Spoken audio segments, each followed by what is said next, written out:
My mother, Melinda McCracken, wrote Papergirl when I was a girl. It was not published at the time. She died of cancer in 2002.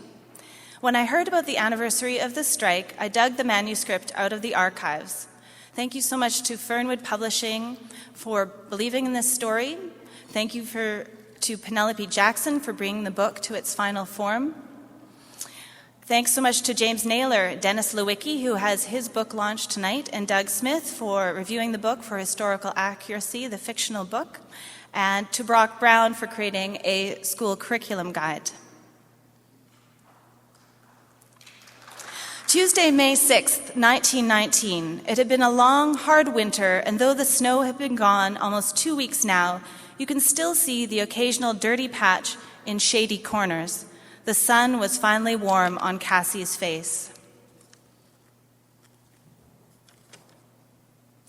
Cassie and Mary were in grade 5 at Carleton's school behind Eaton's department store at Hargrave and Portage. Most of the children were poor or working class, like the two friends, but some came from the wealthy houses down by the Assiniboine River. Cassie didn't like the wealthy children very much. Cassie had an older brother.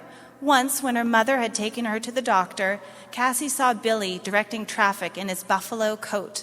He looked like a big teddy bear leading an orchestra. He loved his job and was proud to be following in his father's footsteps. Mary's father had gone to fight in the Great War and had died the following year. They'd moved into a grim flat that had no icebox, no cellar, and certainly no indoor toilet. But even working 14 hours every single day, except Sundays, Mrs. Smith always looked hungry, tired too. When Miss Parker came into class, "Class, as you may have guessed, the strike committee has called a general strike.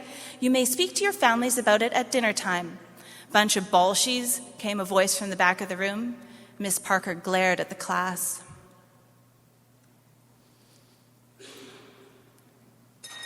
"Wages have gone up 18%, but prices have gone up 80%, countered Billy. "Do you think that's fair? The big boys make big profits. The only way is to organize for a decent wage.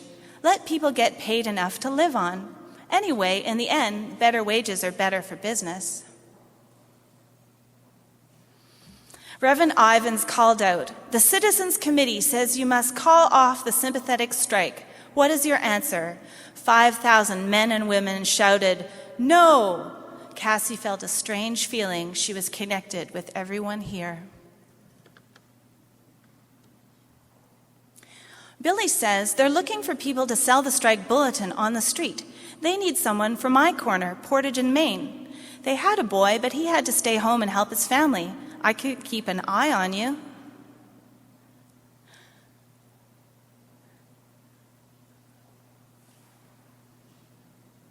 "Oh, please, Mom, please. It sounds so exciting. And think, with the strike bulletin, everyone will know the truth that's not getting reported in the newspapers. Most of the people will be friendly," added Billy, "but you may have to keep an eye out for rich kids." Then Cassie meets Freddie, the paper boy. "This is my corner. When the wind blows like a screaming banshee and turns my guts to icicles, I'm here. I don't sell papers for fun. I sell papers for money, to eat. I don't go to school no more. That stopped when my old man got sick." "Look at the paper girl. Thinks she's a boy. Bet your dad's a Red. My dad is British."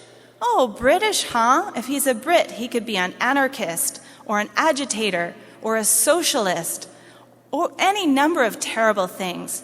My dad is not terrible. How dare you?"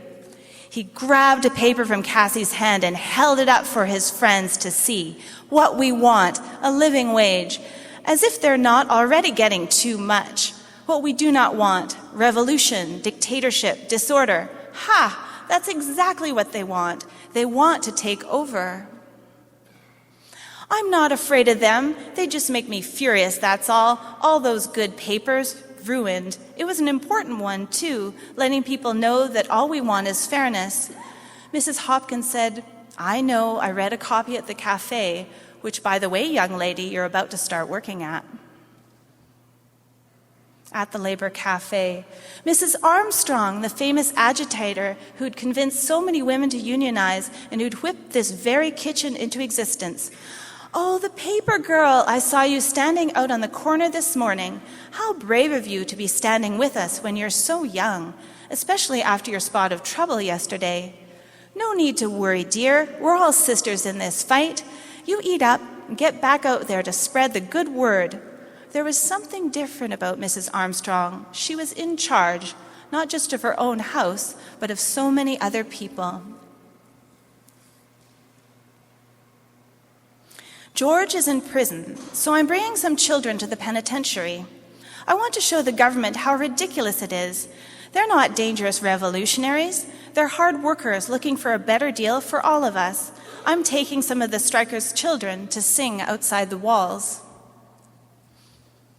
As they sang the words together, Cassie closed her eyes. She was swept up in a feeling. Solidarity forever, solidarity forever, solidarity forever, the union makes us strong. I'm so proud to say Papergirl will be launched on Sunday. Thank you so much to the University of Manitoba Archives for housing Melinda's work, to the Manitoba Archives, to Melinda's brother and my uncle John McCracken, who's here tonight for the McCracken Family Archives. And thank you all so much. We do have Papergirl at the back table.